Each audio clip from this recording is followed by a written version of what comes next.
it's just be a good audience, be good listeners. If you ask us questions, do a good job of trying to participate and answer those questions. Is it okay if it doesn't have lines on it?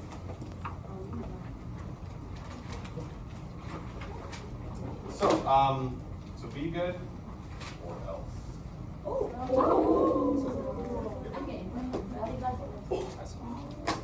And then, did you want me to recap what you covered in the streams? Sure. Not a bad idea.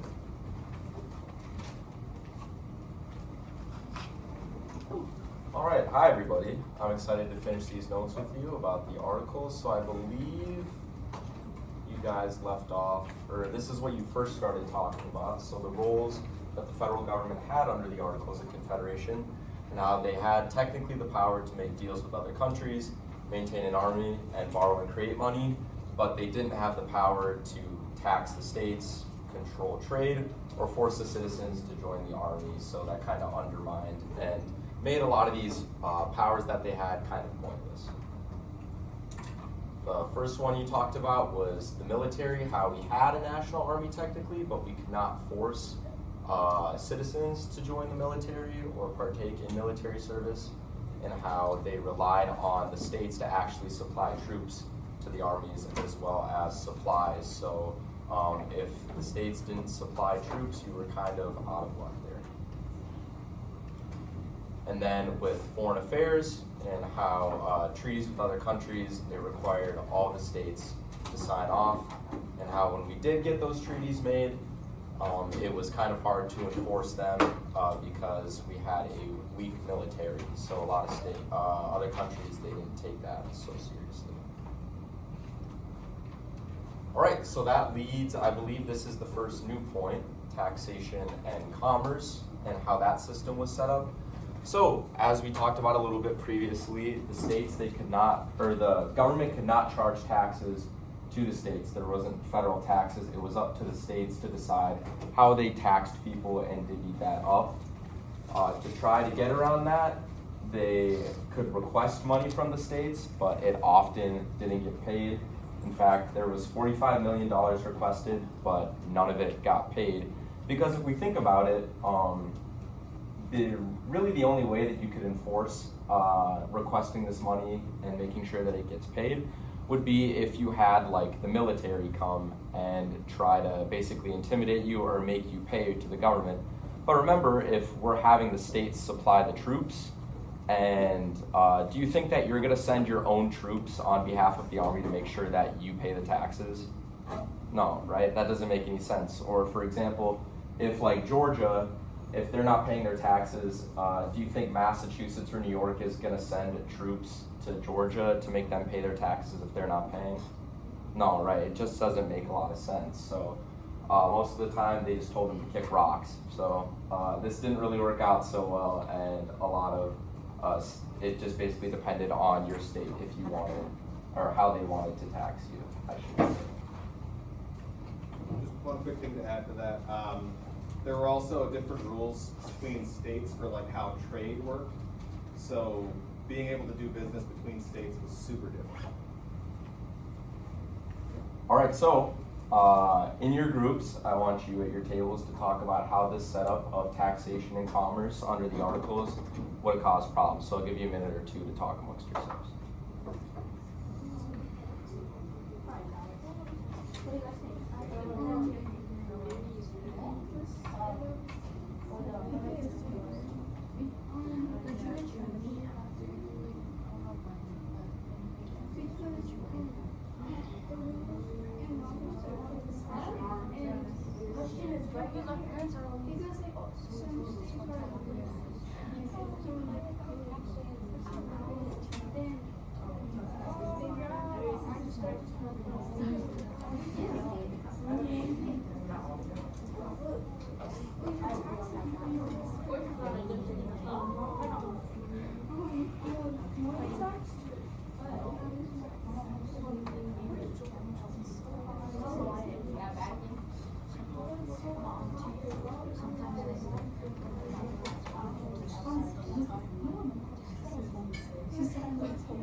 All right, so I'm hearing the talking kind of quiet down a little bit, so I assume you guys are kind of finishing up. So can I get a volunteer to say what your table kind of talked about? Yeah, sure.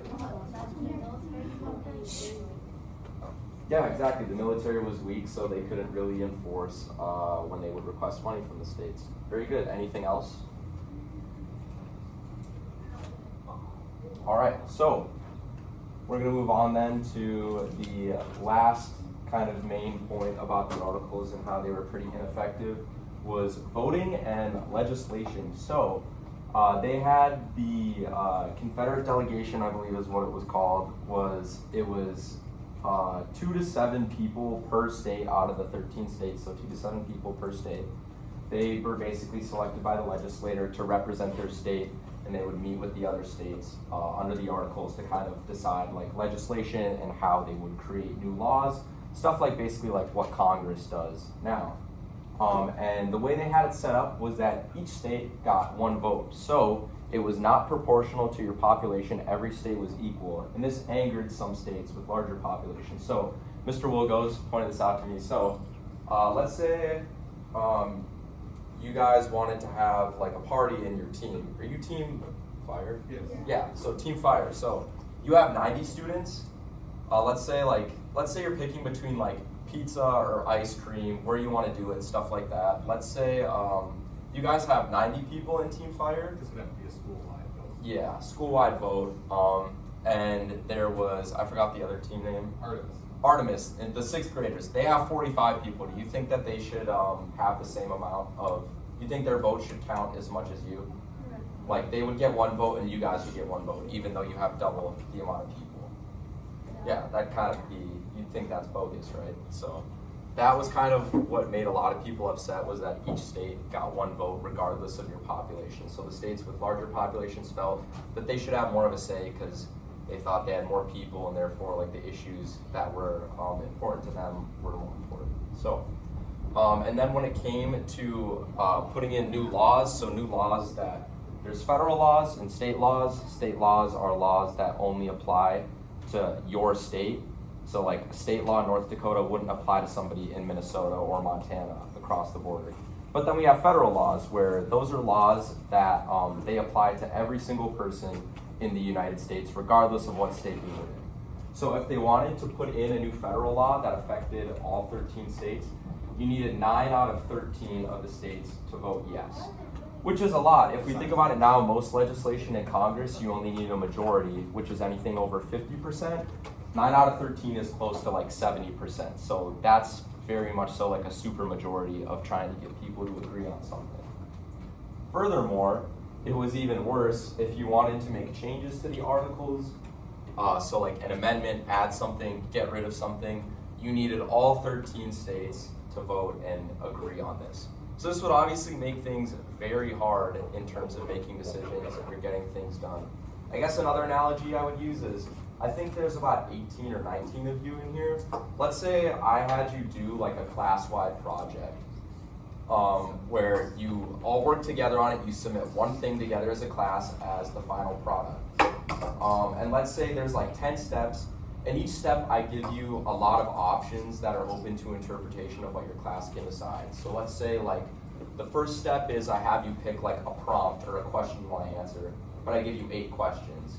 And let's say step 2, I let you pick if you want to do a class video or a presentation, or I give you a lot of options. But let's say from each step, like to move on from step 1 to 2, 2 to 3, like so on and so forth, I need like, I guess 70% would be like 12. I would need 12 out of 19 people to agree yes. Or I could even make it worse and do how they did it with amendments, and I would make all 19 people agree before moving on. Now, raise your hand if you think that would be like extremely hard to like, yeah. It would be hard to make you guys agree. It's not impossible, but to get that done, that would take a lot of time and probably debating, because as people, we're gonna, naturally disagree with one another. So, in your groups, I want you to talk about how the voting setup, so with each state getting one vote, and then also the amount of votes that were needed to make changes, how that would affect, how that would cause problems under the articles. Because there's no one at your table, do you want to just join in on any other tables nearby? Alright. I'll give you guys another minute or two to talk about this.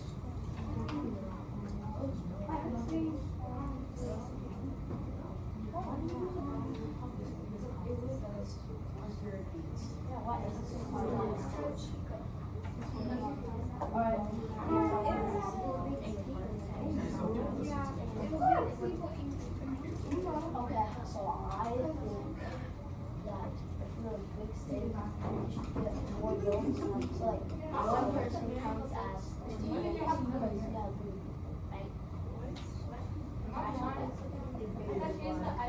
Smaller people, I feel like they should be not as big. I don't know, it looks more flat. More dry because it's rushed. You should saw where it's not rushed. You know the thing inside it. You know those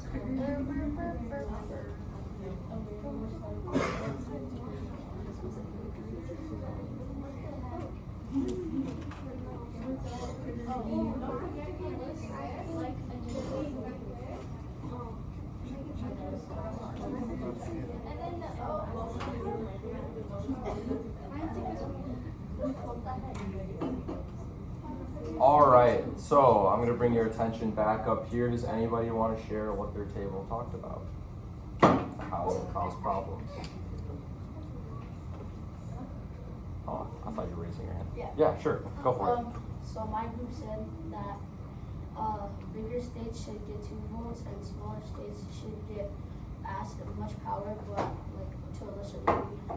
Yeah, so making it more proportional because people were angry about how every state was equal regardless of what their population was. Very good. Anything else anyone wants to share before I move on? All right. So that was kind of like the setup and talking about some of the problems, and now we're going to talk about what was a lot of historians consider like the event that made everybody reconsider how effective that the Articles of Confederation were and that we might need to change them. And a lot of the issues that we've talked about, they come up and apply directly to this scenario that happened in real life because it's kind of a crazy story. So, and that is Shays' Rebellion. So the setup to Shays' Rebellion was basically the government, they lacked gold and silver to make coins, so they didn't have metal to make money. And so this caused a severe money shortage. And that was a problem for the government because we were still paying back our debt from the Revolutionary War. And we were in, I don't know the exact amount, but we were in like a ton of debt because, you know, fighting wars is expensive. You have to pay for uniforms and weapons and to feed them, house them.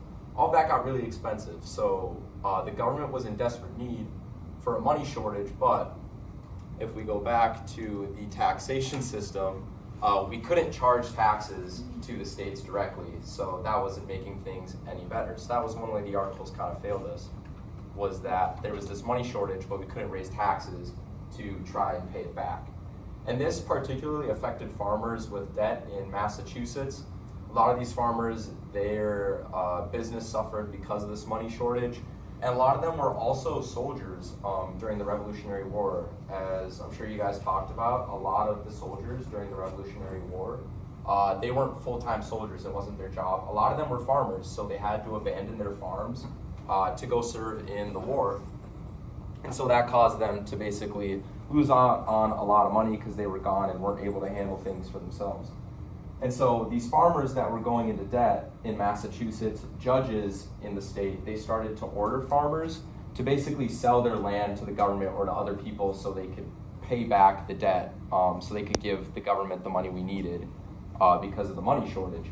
And one thing I'll add to this is that in some instances, if you were late on your payments or you got into an extreme amount of debt, they would send you to debtor's prison, which is exactly what it sounds like. You would get thrown in prison because you were late on your debt payments. And one guy in particular, it's called Shays' Rebellion because of Daniel Shays. He was kind of the guy that led. Do you have a question? Yeah, sure. Do they still have that? Debtor's prison? Yeah. No, they do not. Yeah. So we are gonna talk in quarter 3 about prison reform and how we got rid of it. Although, fun fact, there were a couple states in the last couple of years that tried to bring it back. Oh, was that? I would be Yeah, so hopefully they won't bring that back because there were reasons we got rid of it. But yeah, great question, by the way. I love that. So Daniel Shays, he was the leader of Shays Rebellion. He was a Revolutionary War hero. He rose up to the rank of, I believe it was like lieutenant. He was an officer in the Massachusetts 5th Regiment. He fought at the battles of Bunker Hill and Saratoga, which are two of like some of the most important battles in the whole war. But he was also a farmer first. He had about 250 acres of land near Massachusetts Bay. And he was starting to get affected by these things that other farmers were with debt and the money shortage. And so he gathers up this group of people. They are farmers, soldiers, people that are just disgruntled and upset about how things are in the country with the way things are set up under the Articles, called the Regulators. And the Regulators, he ends up getting 1,500 people to join him on this cause. So he gets like a lot of people, especially if you think about how like much lower the population was. To have 1,500 people behind him was a lot. And so the Regulators, they decided to go out, and the rebellion kind of took its way in two forms. The first one was they took over courthouses. They split up into smaller groups, and they would basically go to courthouses throughout Massachusetts. They would storm them, go in, and essentially shut them down and hold judges and like officers of the law and debt collectors hostage, basically, in an attempt to get them to prevent them from doing their job of having judges take farms from people or send people into debtor's prison. And so that was kind of the main thing. They did a lot of that, but then they also tried to seize weapons. So do any of you know what an armory is? Or yeah, can you like explain to the class what an armory is for those of us who don't know? An armory is like a place that they hold weapons or really, really dangerous weapons that you need, what is it, approval or like a contract. Like some states you have to have a paper that shows to people that you can have a gun for defense or something like that.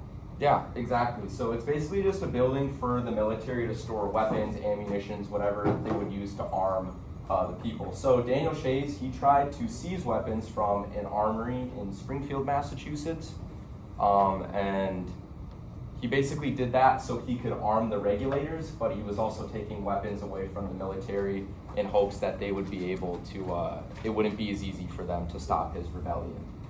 And so word of this got around, and the Massachusetts, they sent a militia led by a guy named Benjamin Lincoln, not to be confused with Abraham Lincoln, who you'll learn about later, and I'm sure a lot of you already know. Benjamin Lincoln was just another Revolutionary War veteran who gathered a militia on orders from the government in Massachusetts. A lot of them were paid for by merchants in Boston who were kind of sympathetic to the government's cause. And so they started to try to crack down on what was happening in courthouses. But then also what happened at Springfield was they got there, and do you think that when Daniel Shays got to the armory in Springfield and was like, give me these weapons, that the military was just like, yeah, sure, here you go, bye? No, absolutely not. Things got really nasty. There was arguments and debate, and then eventually shots got fired, and it turned into like a full-on battle between the Regulators and the people that were guarding the armory in Springfield.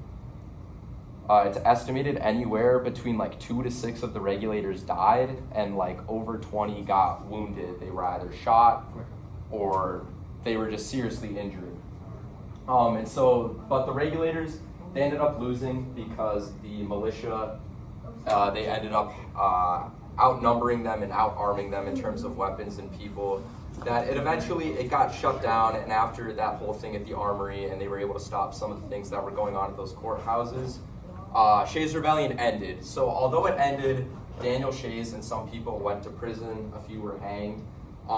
This still left a lot of people in the country really worried about where things were going, because this is kind of like it's like verging on a civil war almost. You have these people revolting against the government, and he got 1,500 people to join him in his cause and go and basically disrupt the judicial process and a lot of these things that were going on.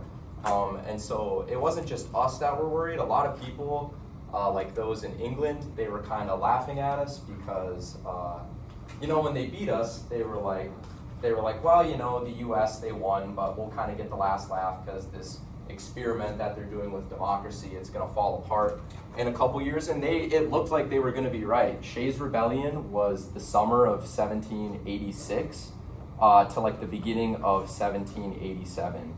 So if you guys will remember, the Revolutionary War ended in 1783. So this wasn't even like 4 years fully after the war had ended. And it already looked like everything was going to fall apart and that the country was super vulnerable. So that kind of leads us on this last thing. This is where I'm going to leave off, and then you'll pick up talking about the Constitutional Convention, which is basically just a convention in which the states, all the states except, didn't one state not send people? I don't remember which one it was. I think one state only sent one person. Oh, okay. Yeah, so they sent delegates to Philadelphia, Pennsylvania, to basically talk and meet about changes that could be made to the articles and therefore fix some of the problems and vulnerabilities that were facing the U.S. and that Shays' Rebellion really exposed in terms of the taxing system, the lack of military power, all of that, and how the Constitutional Convention kind of saved the country, in which it turned us from a place where not even after 4 years after we got our independence, it looked like it was going to fall apart, to creating the Constitution that we still have today that has kept things relatively peaceful and has had our country survive for over 230 years. So that is where I'm going to leave you guys off then. Do any of you have any last questions or clarifications or things you want me to go over before I end the lesson? All right then, thank you all for listening. I'm going to turn it back over to Mr. Wilgos now. Well, thank you very much. Let's give him a round of applause. He did great.